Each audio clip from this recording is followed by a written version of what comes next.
Una muna sir, dun sa viral post po ni Mrs. Sulit, may ugnayan na po ba kayo sa pamilya nito? Oo, nung pang Sabado, nung nakita namin yung post at ito nga ay nagiging viral, at agara naming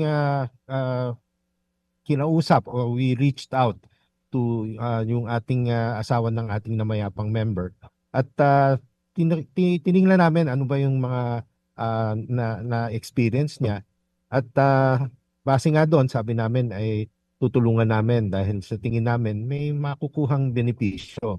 Maaaring meron lang naging miscommunication nung una. At pagkatapos noon, nung binigay namin ng assurance na kami na nga ang maglalakad para makuha yung benepisyo, ay kinausap din natin yung mga medical directors ng hospital na nakasaad dun sa viral post. At ngayon nga ay hinihintay natin ang tugon ng mga hospital para malaman din natin yung punot dulo at matingnan natin kung ano pa yung pwede nating ayusin dito sa ating proseso.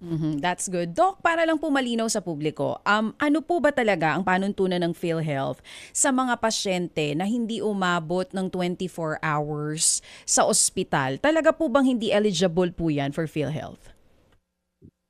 So, ang una na nga dyan, DJ Chacha, nagpatupad na tayo ng outpatient ER benefit package. So, ito yung mga kasong nakikita sa emergency room na hindi naman kailangang i-admit dahil sinastabilize lang o tinatide over kung tawagin namin. At doon, covered na namin yung mga ginawang mga procedures at saka yung mga gamot at saka yung iba pang professional fees. So, ang assumption doon, yung mga kasong hindi naman kailangang i-admit ay matutugunan na doon pa lang sa ER. Pero yung mga na-admit, yun na yung malamang ay talagang kailangan ng mas masusing gamutan at mas komprehensibong pag-diagnose o yung procedure.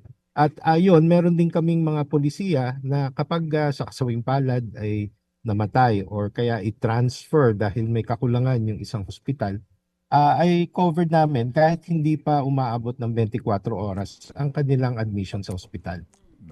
Yun lang, medyo pag-aaralan namin, palawigin pa itong benepisyong ito. Dahil hindi naman lahat ay dekahon. Iba-iba rin yung mga merits o yung mga ah, underlying circumstances ng kada kaso. Mga kapatid, patuloy po kayong tumutok sa 105.9 True FM para sa totoong balita, impormasyon, music, and entertainment. Mag-subscribe sa aming YouTube channel at podcast at sundan nyo kami sa Facebook, Instagram, X at TikTok sa True Network PH. Bisitahin din po ang aming official website, truefm.ph.